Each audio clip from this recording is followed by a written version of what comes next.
just as a reaction to the hyper digitalization. So how big that kind of counterculture will be, I'm not sure, but I think it will be a strong force.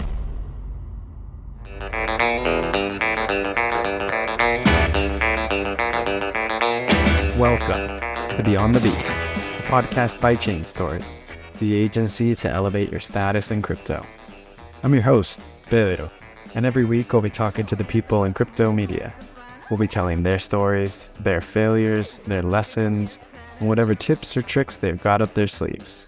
Welcome in, everybody, to another episode of Beyond the Beat. Super excited this week to talk to Isabelle Castro from Digital Frontier. Thank you so much for coming on. Thank you for having me. I'm really excited to talk to you. So am I, because Digital Frontier is one of those like media outlets that lives, I'm gonna like be cliche, and lives on the frontier, because I feel like in crypto's media circles it doesn't get like covered or talked about too often. So yeah, what are you guys up to nowadays? Yeah, so I mean, we're quite new. We launched our website in February and our first print issue around that time as well. So right now, I mean, we're always looking for the newest and kind of weirdest things that are happening in tech. Always with kind of a good view on it. There's always something that drew me to tech is the opportunities that it kind of poses for humanity. If I'm going to get all existential, like our ability to use technology to kind of really solve some problems that have been in society for a very long time. And finally, maybe we can approach those. I mean, with my work, but all of us, we look at the opportunities in tech, but also without kind of, we don't ignore the issues or challenges that it might be facing, but we do like to look at the opportunity rather than kind of just beat down on tech and kind of like the issues that it does bring up. So that means that Digital Frontier is an explicitly pro tech outlet. Where do you stand on the crypto side of things? Pro I'd say crypto, crypto agnostic, we're adversarially crypto? I would say we're more pragmatist than pro. Crypto, I mean, crypto is an amazing tool. So, and you can't really, I mean, people can say it's like illegal money flows and all that kind of stuff, but you can't really get away from the fact that it is a very good technology. It's a great tool for a lot of different groups, especially if it gets harnessed in the right way. It's a great tool for wealth creation to a certain degree. Obviously, don't put all your money in crypto, but This is financial advice. but yeah, I'm pro crypto. I'd say I'm more pro Web3 and blockchain than crypto per se, but How would you make definitely. that distinction? Like, because this is people struggle sometimes to make that distinction.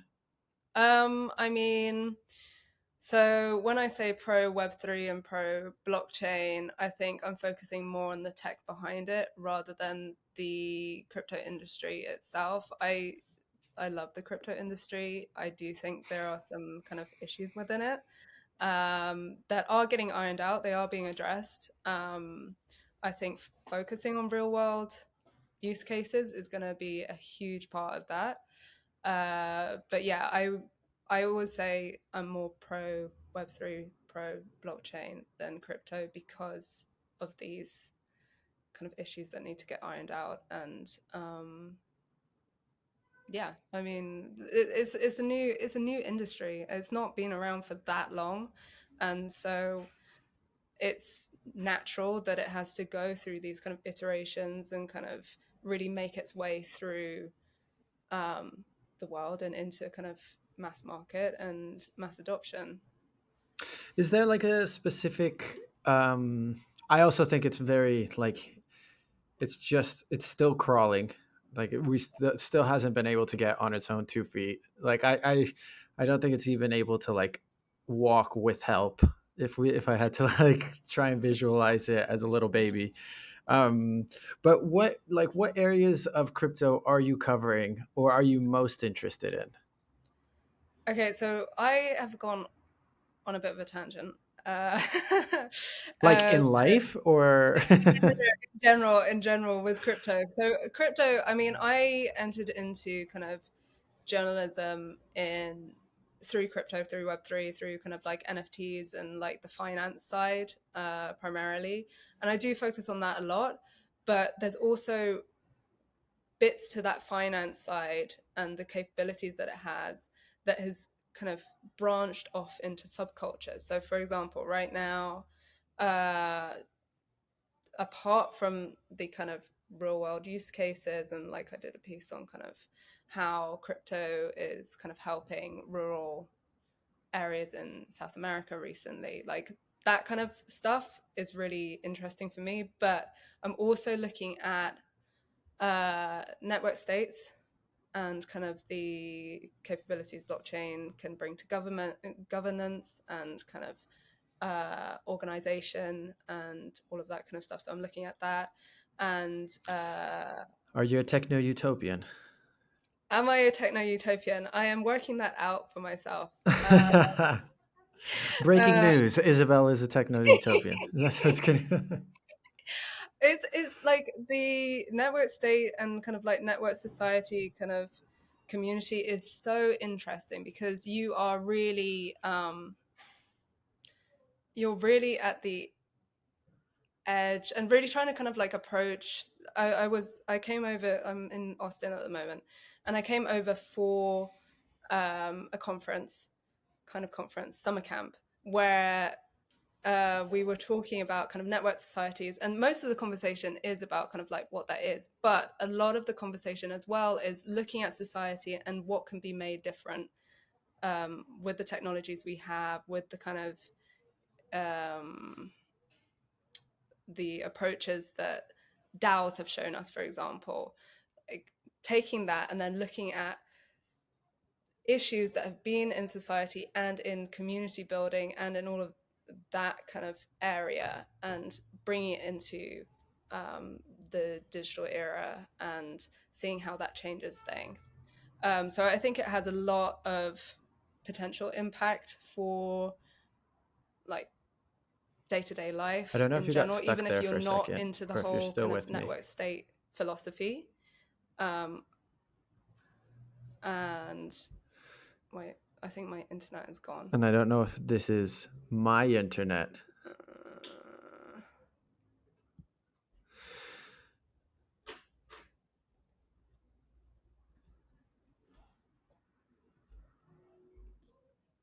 Are you back? I'm just going to reconnect with my phone. Speak now or forever hold your peace. Hello, I'm Hey, back. Yeah. you're back. I Sorry, was wondering if that was me. no, that is definitely me. I'm having issues. Like, I just had an interview before and I had an issue halfway through as well.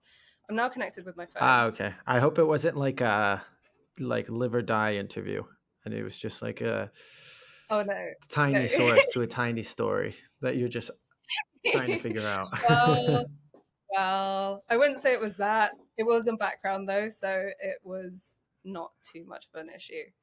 Okay. But yeah.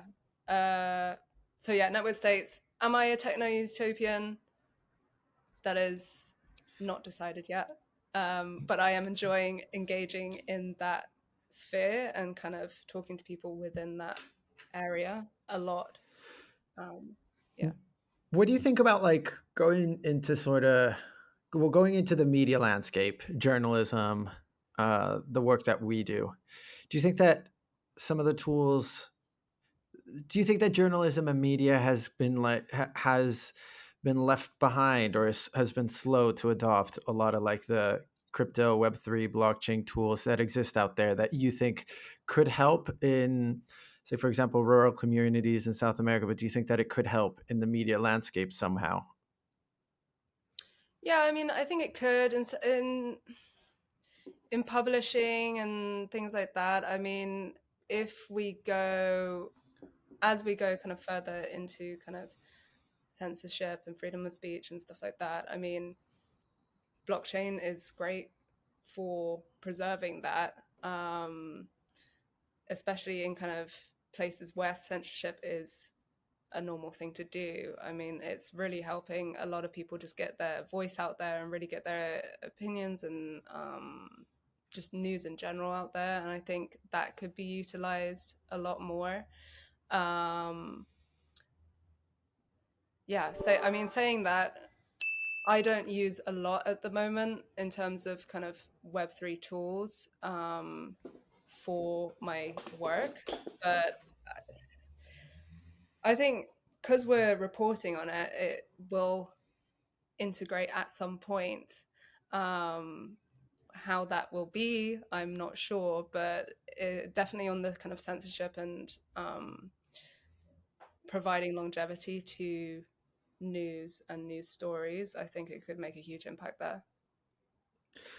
It's funny that you say like that sort of that censorship resistant side of things when it comes to media and journalism, because there's there's a that doesn't get tossed out that often when it comes to sort of to the media landscape. Like people are always thinking about Web3 as a more a tool for monetization, or yes, like business modeling and things like that, but not necessarily keeping stories going, being able to fight the powers that be when doing reporting, when doing journalism.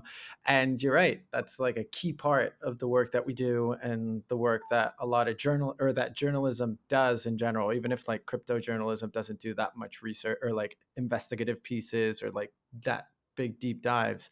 But I suppose as more people come on board, more people start to see the disasters that the industry has, and that the how like money is so intrinsically involved in our industry. I suppose that, yeah, those sort of tools to be able to shine a light on that and to keep the lights on is definitely something that it's interesting. I hadn't, like, this is episode I think 19, and you're one of the first people that says like Web3 can serve as like a censorship resistant side of things and hasn't been thinking about.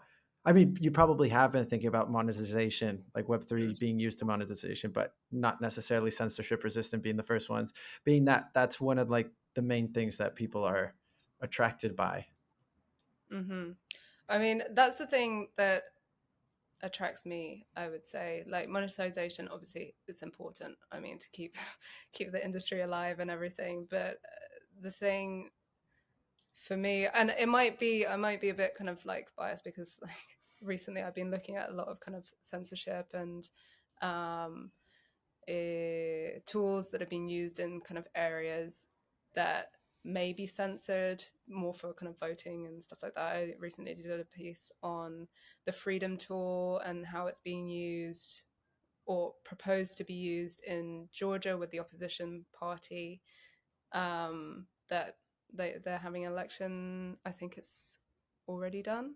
So the opposition party is trying to, they've set up this app, they've launched this app that is at the moment just a way to kind of show dissidents and to really kind of reflect the the voice of kind of voters. That's how it's supposed to be in theory. I'm still gonna wait for data to see kind of how that has impacted it. But they've been live in kind of Russia, they've been live in Iran for similar reasons. So I might be biased in terms of kind of like I've been looking at that quite a lot recently. So that's what comes to mind. But yeah, I think you do see a lot of kind of discourse around freedom of speech, around censorship. And I think that is going to become more and more apparent that there are tools in Web3 that can change that, especially when you come from journalism. And one of our, for me, one of our main um, roles in society as a journalist is telling stories and telling the truth. and trying to get that truth across and kind of give voice to people that can't have their voices heard. That's what always attracted me to journalism. Um, I don't know how that equated to finance journalism initially, but it kind of it worked out that way. And yeah, this is something that's been interesting me recently, in particular. Yeah, I until I got into Bitcoin, I hadn't also figured out like the deeply intertwined connection between like freedom of speech and finance. And since I started getting involved in this world, that's definitely like it becomes very apparent, and it's interesting how it's not as apparent to a lot of other people or like people outside our industry, how there is like, such a deep connection between the two. um, and Mm. in that sense, thinking about how deep the connection goes between finance, our industry, and what you were saying about uh, our role as journalists to tell the truth and to give voice to like the smaller voices. Do you think that we're doing a good job in this quote unquote traditional crypto media complex? I'm going to call it. I mean, yes, in a way. One of the most The thing unconvincing is, yeses I've heard in a while. I'm gonna think about it. Okay, so like, I mean, journalism is like media is an industry, so it's got to be kind of upheld with other stuff, right? You can't always. It's got to be kind of like I see the business side to it, and having to kind of churn out press releases and churn out kind of like stuff all the time. That I understand, but yeah, I mean, there's been some really good reporting within the space, investigations, kind of calling out bad actors in the space. And I mean, that is important, especially right now as the kind of industry is maturing. So, I mean, I think we are doing a good job. Um, I think in general, news reporting can fall into the whole trap of just making good business and making money, which is understandable in a way because we've got to eat. But yeah, uh, to have that and it get in the way of proper reporting, it, it yeah, we could probably do better on that front. I would say. I mean, I'm I'm not perfect at all with that. I but just thinking as an outsider, kind of critically looking at the space, yeah, I think we could probably do better. I think all media industries could probably do better on that front, to be fair. Yeah, I want to I want to talk a little bit about Digital Frontier. And because you were saying before that you have a print edition along with like the Yes. digital edition. You can show the pretty cool cover and the pretty cool magazine for those that don't believe that there still are print magazines going on in the world and not everything is gone 100% digital. What's it what's it like to be part of an outlet that still believes in the printed word? This can be like that sounds like a philosophical question and you can answer it in a philosophical way, but I'm intrigued because I, the only other company that I know that does this sort of stuff is like Bitcoin Magazine. And I'm not entirely sure how they do it or how they've done with it, whether from a business model, with like the amount of work and all that sort of stuff. But if you want to walk me through the process of the getting from like zero to having it in your hands. Yeah, well, I mean, coming from kind of like my personal perspective and why I joined Digital Frontier, is tech can be really intangible. I mean, it's digital. And reporting about it can be, I mean, it's all online, it's great, you get it in your phone, but there is something about tangibility and about kind of having something in your hand, which makes it more real. And the way that we've approached kind of media and journalism and everything in general is from a design perspective, just to make it more accessible to the average person, not even like a tech kind of we want to get people excited and interested in tech. Maybe people that haven't even thought about it before because they've thought, oh no, that's, even though they're using it every single day, like just to know about the industry and kind of the stories within it. That's what we wanted to do, and that's what we try to do with our work. We have an in-house design team that kind of really focuses on that, and they do an amazing job. They've won awards already, and we've only been live since February. So yeah, I mean, having a print magazine for me, it just gives you so much more, and it is looking back a little bit at kind of like historic journalism, but it's also on a subject matter which is really forward thinking, and I think marrying the two is how we can get kind of more of our word across, if you get what I mean. Like, we are looking at emerging tech primarily. Like, a lot of our stuff is really kind of at the edge, at the frontier. But yeah, the fact that it is in your hand, and like, for example, with the so for example, you can add really cool kind of like fold out Very pieces. cool.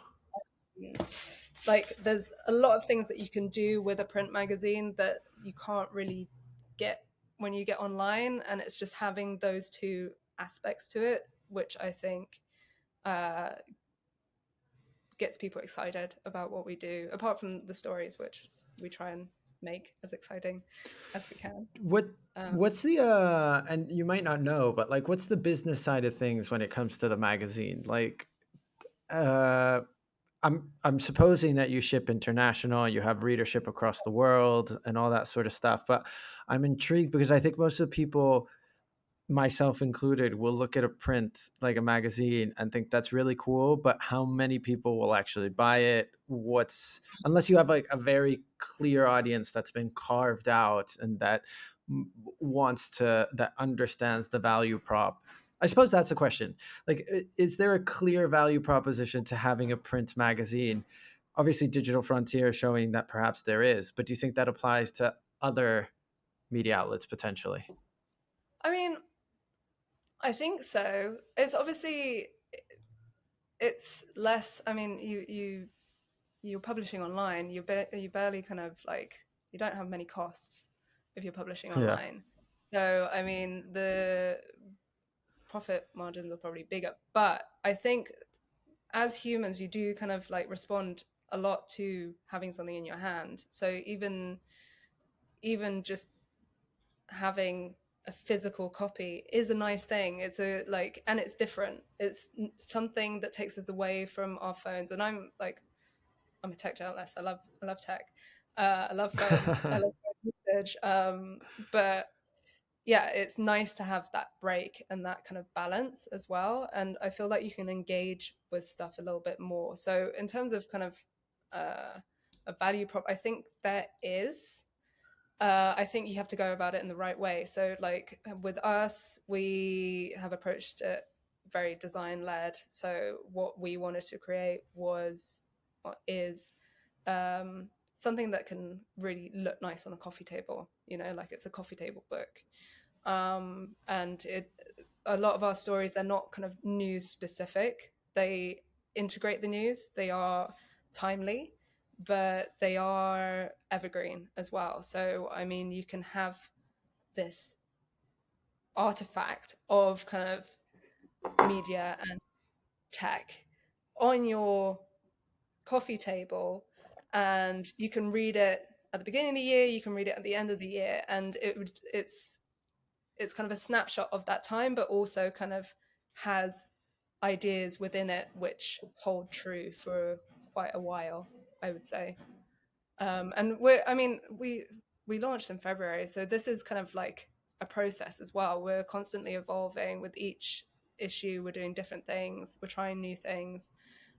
We do have kind of features that have repeated, but we're constantly. I mean, I'm not hugely kind of involved in that process. That's mainly the kind of collaboration between the magazine editor Sophia Epstein and our head designer who's Charlotte Cripps. And they really come together. They come up with the kind of issue theme, some of the features, some of the design aspects to it. But I've seen them from afar and kind of been involved in the editorial side of it, and it's an evolution and just trying to kind of get that going, you know. It's, I love the idea. I think it's, well, I'm a big, like, as you can see from my background, like a big reader, and I like tangible reading and like the actual books or magazines themselves. And I find it interesting, this sort the coupling of quote unquote traditional media or traditional like publishing mediums and the digital side of things. And I think about it like, do you think about this becoming a sort of counteraction to the hyper digitalization of the media, or is this going to continue to be, because I'm like constantly thinking about how journalism is changing, how media is changing, the different formats, how we're moving away, for example, in some ways from the written word, or the written word is becoming different and people are favoring more visual audio visuals, that Mm. sort of thing. And so I'm just wondering, like, is there going to be, there's obviously going to be a space for this kind of stuff, but how do you see that within like the broader shift of how the media is trying to find its footing in a world where social media is dominating, where attention spans are getting like tiny, and just everything is moving towards a completely online social media monopolized world? Mm-hmm. Well, I mean, I think you always have to evolve, right? The whole everything, all sectors are evolving all the time, so you have to kind of adapt and you Everything have to must evolve. integrate all of that. Everything must evolve. That is my TED talk. um yeah, so everything has to evolve, so it's just, of course, journalism and media production is going to evolve, but I think with every kind of evolution and every kind of, there's a balance, right? There's a culture and then there's a counterculture. And I think for journalism, this might be it. If we go further and further towards digitalization, short attention spans, smaller kind of articles, and all of that kind of stuff, I think it's important to. And I think just naturally, there is going to be a section of people that look back at what we used to have and want that, and they do want these longer pieces, more tangible kind of magazines, and just as a reaction to the hyper digitalization. So how big that kind of counterculture will be, I'm not sure, but I think it will be a strong force while the whole industry moves towards digitalization, just because people's attention spans are getting shorter. I think it's important to have both. Yeah, do you think that there's a, do you think that it's possible though? Because I was reading not too long ago the book by Joe and Hari, Stolen Focus, and there's obviously a bunch of different factors that go into like this crisis of concentration and crisis of attention span. And I remember at Decrypt, the Defiant, like most people read for like an average of 30, 40 seconds an article that at best takes 3 to 4 minutes. So Mm. I like, and I think that's a trend that's quickening, not slowing down, even if there are people like yourself, like myself, that try and sort of like move away from it. But even I find myself, my attention span sometimes dwindling depending on what I did during the morning, if the phone was the first thing that I picked up, things like that. So um yeah, I wonder about how the audience is, like you say, evolving, because everything is evolving. And if it's evolving in our, and when I say our, I say in like the written journalistic word, favor, or if it's moving towards something completely different. I suppose, I mean, obviously both of them are going to keep alive. I'm just wondering how the pie is going to shift in the Hmm. coming years as all these changes accelerate. I think this goes back to kind of like, you have to, what I said about the kind of like the magazine and that approach. It's really about how you do it. And I think there is going to be, even within kind of like written word and kind of like physical kind of magazines and stuff like that, there is going to be a certain amount of evolution there to kind of like deal with this dwindling concentration and all that kind of stuff. So for Digital Frontier, for example, we focused on visual a lot more, because with that kind of slow down, shortening in attention span, there is a focus more on visuals and kind of design stuff. So I think it's really about the approach and the strategy that you take in order to, knowing that attention spans are getting shorter and there is a crisis of concentration, knowing that, how do you then adapt what you think is still important to that changing, that shift, and that shortening of attention spans? Like, how do you adapt what you do to work with that? I think is important and will be more important as we go forward.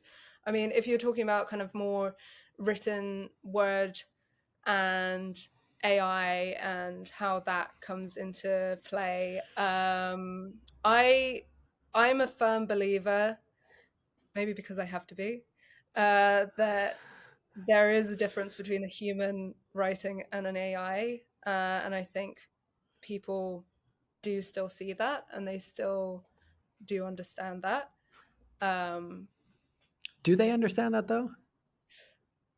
yeah, I I think Another okay. unconvincing While I was yes. saying that, I was like thinking, I was like, do they understand? No, I think they do. I think they do. I think it will mean a shift from maybe writing, I'm just speculating here, but writing factual and news and all that kind of stuff, and move more towards kind of philosophical and opinion led things. Like, you know, you see in Substacks, there's a lot of people who follow Substack still and Hmm. still want to read those Substacks, even though a lot of them are very long. But I think that part of that is because it's a person, you know, it's a person, like it's a personality.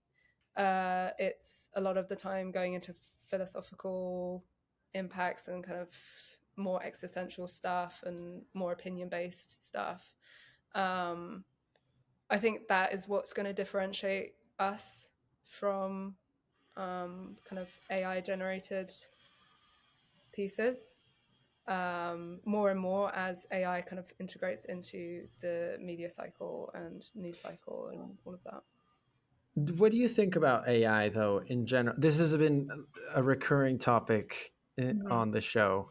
Um, some people are fearful, some people welcome it, some people are just like pragmatic, others ignore it.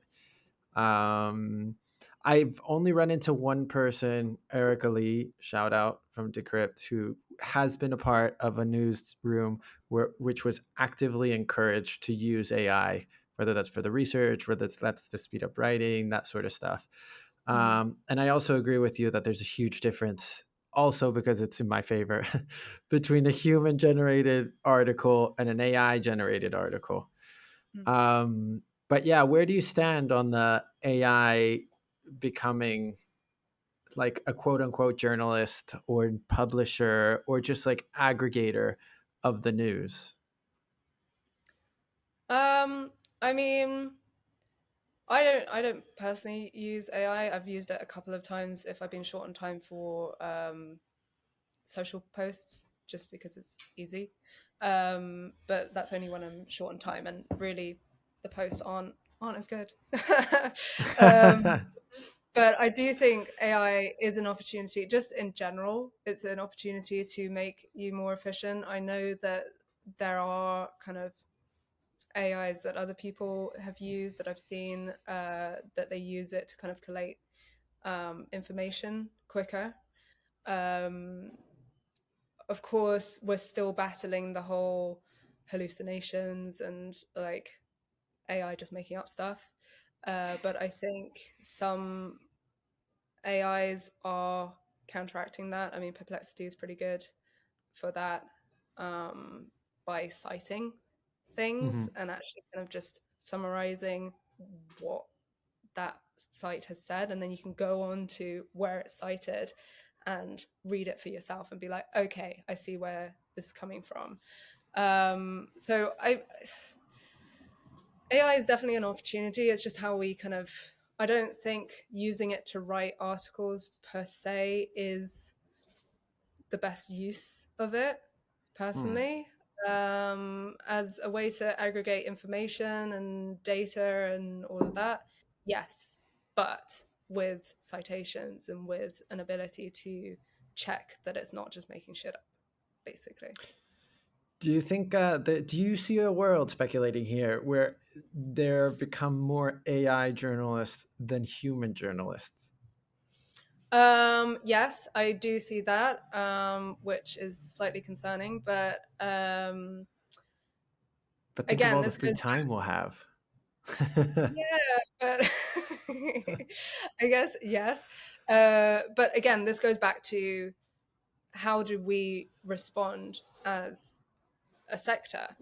Like, do we stay with how we are approaching it with certain things that can be replicated with an AI in a certain way? Still, I think like any kind of journalism is going to be better if a person does it. But I understand from the business side why media companies might use that. Um, but yeah, it's how we approach that really, and how we use AI within our work. Are we going to use it just to make articles, just to write articles, or are we actually going to employ people who can write better articles than an AI? But maybe those people that we employ use AI to aggregate information, um, and are more efficient in doing their job that way. Yeah, I think so. I mean, I'm not by. I'm equally concerned by the daunting future of like AI becoming an integral part of newsrooms and becoming, and this like race for being ahead of near like the strive to be ahead sort of the news cycle, and the only and thinking that the only way you can do that is by like churning out these AI written articles that are like two paragraphs stating the bare minimum without any sources, without any vetting, but just pushing it out.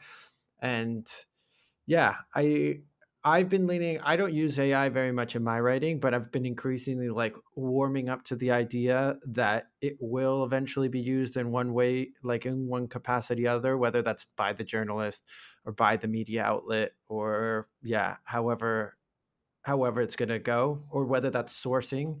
Like I wanted to ask you, where do you find your, I'm not saying, yeah, where do you find your stories when you're on the hunt for, like, leaving maybe AI behind, but like Mm. when you're trying to think of a new idea or topic to write about, where do you usually look first or second or even third to find like the sort of skeleton or the pieces that you think to yourself, oh, this might make for an interesting story?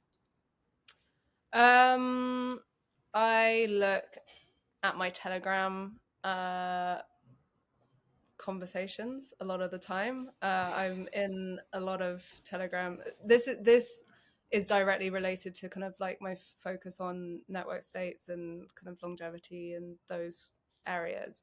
I'm a part of a lot of really interesting Telegram chats, so I look at that a lot.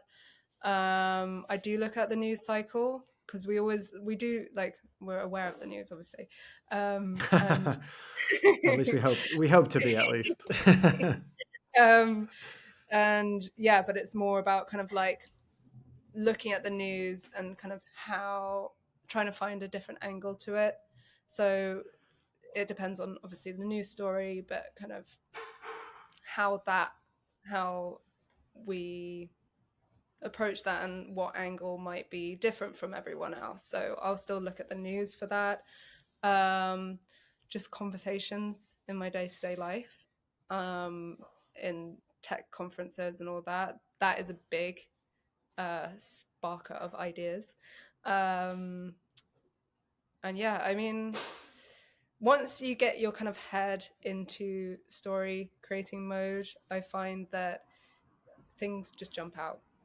Mm. And it's just identifying which ones are going to be the ones that um, are interesting. And like in Digital Frontier, for example, we have like a Slack channel where we just put interesting things. So even if like I find something interesting but I can't think of an angle, I'll put it on there and someone else might see how that fits into something that they're thinking about. So this is like a constant conversation that we have within the newsroom, both digitally and weekly, in person. So that kind of helps having those conversations daily, basically.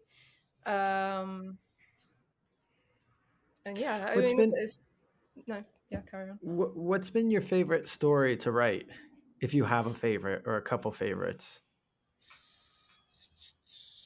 That is difficult. That is difficult. I really get into every single story that I write, and then once it's done, and I get it out of my head.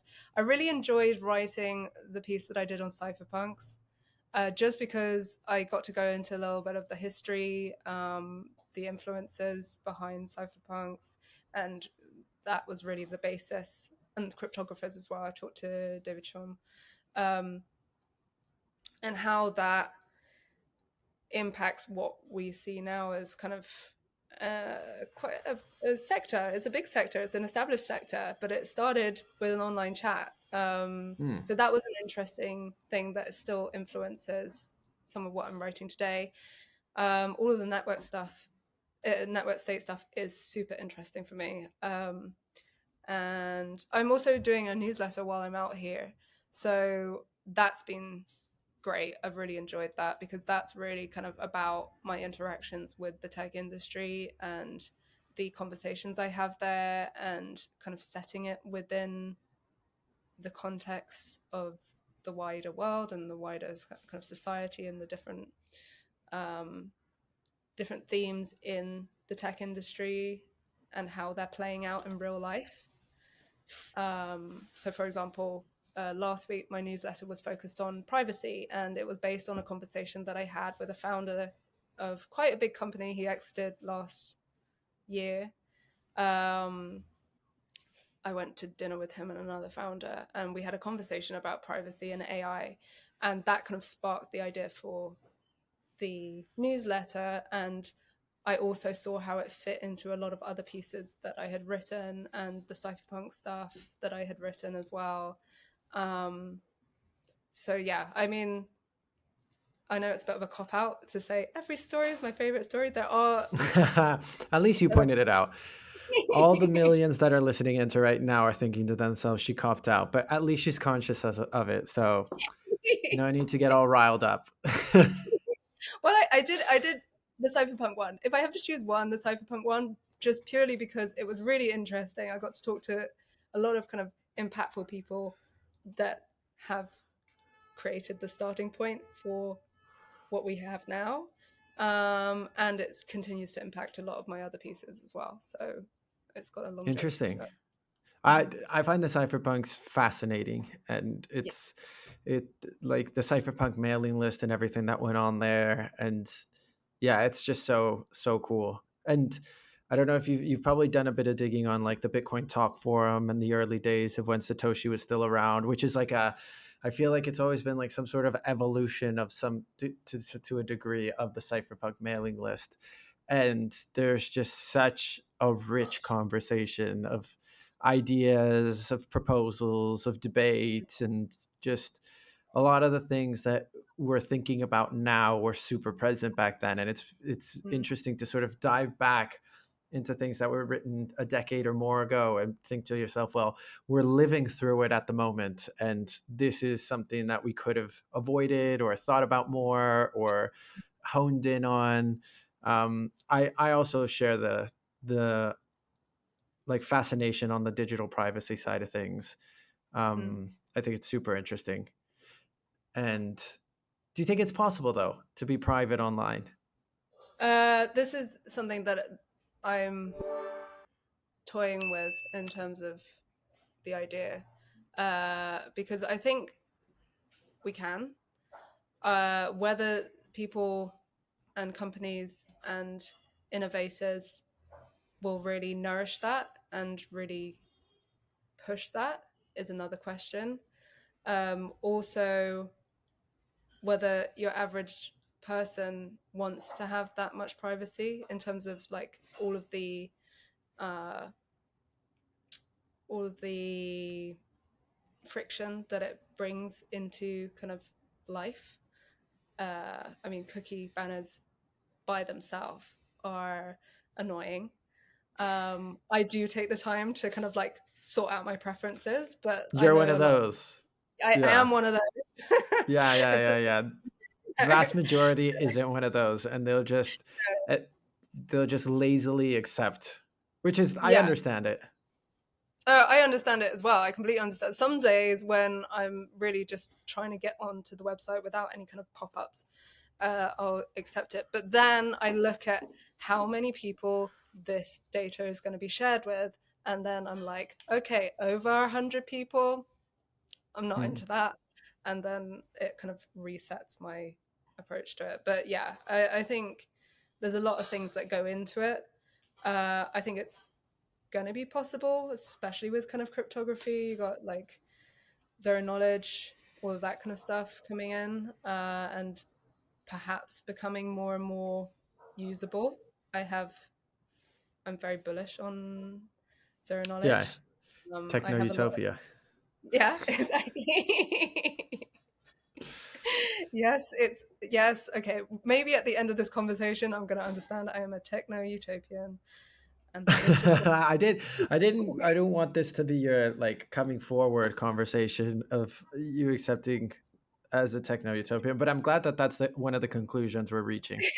I don't know, but I don't, no, I don't think I am, because I am very pragmatic about it. Every single tech thing that comes my way, I am like, okay, where could this go wrong? And that is because in the pieces that I write, I don't want to like I don't want to be just pro for pro's sake. You know, there are a Mm, lot of issues. These are new things that are coming out. You've gotta take it with a grain of salt, especially with certain companies using that newness to push their agenda and push their kind of like, they just want to make money in the end of the day. And if you don't look into it with a critical view, then you're going to be duped.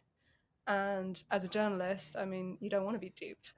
You know, you want to be reporting things as they are. yeah, yeah. It's tough being duped just as a person, but then being duped as a journalist when you're supposedly supposed to be able to be like on top of things and undupable, despite Hmm. being easily duped.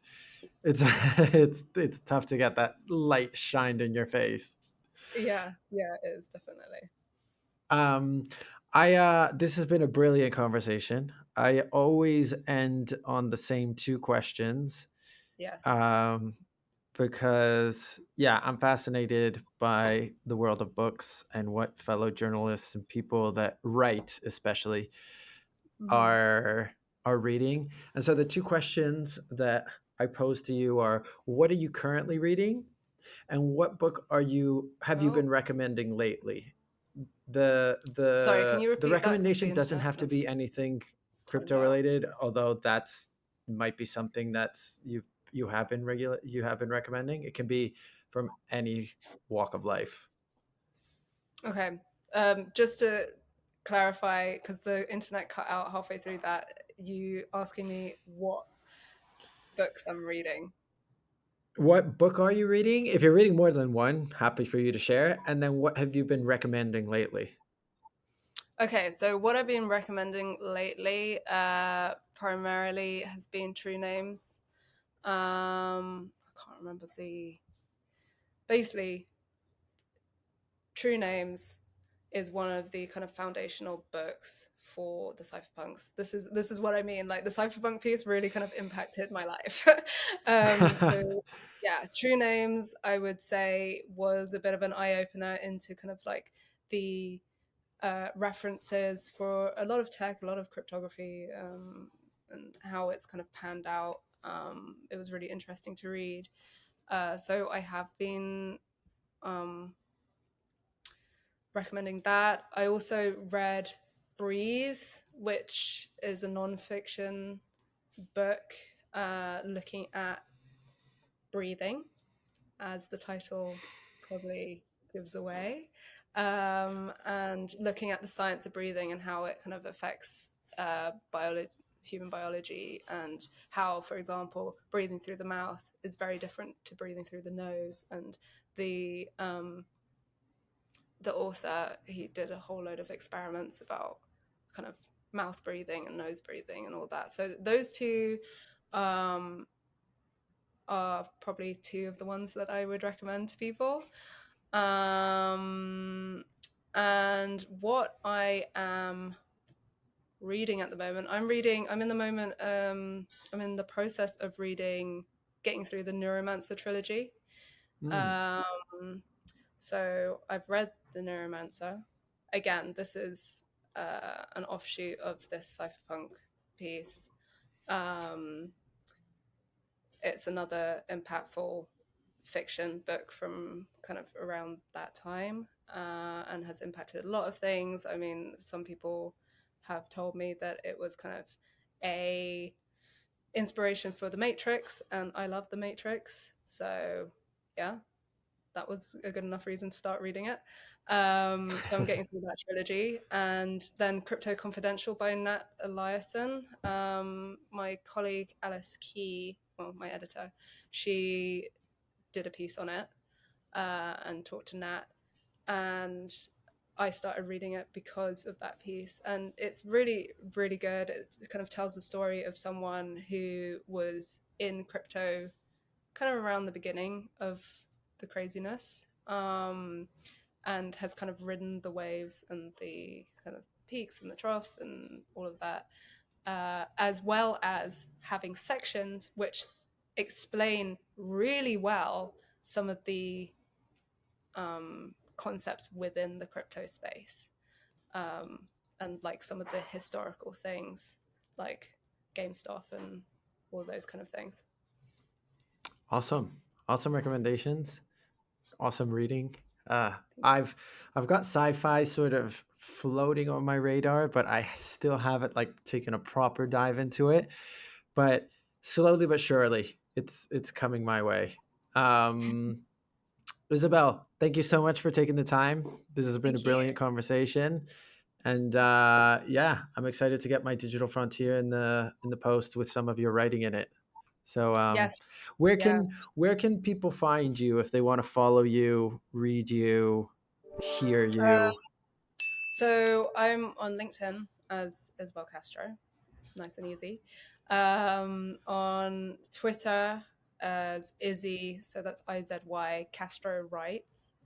That's all one handle. And then on the Digital Frontier website as well, which has all of my links to everything. So it's even got my email on there. So if they really want to get a hold of me via email, they can go on the Digital Frontier website, which is digitalfrontier.com, and subscribe to my newsletter because it is fun.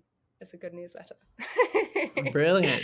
All right, everybody has their call to action, and that's the perfect way to end this conversation. Thanks everybody Cool. for listening in, and thanks Isabelle Heaps for coming on. All right. Thank you, Pedro. Bye bye. Bye.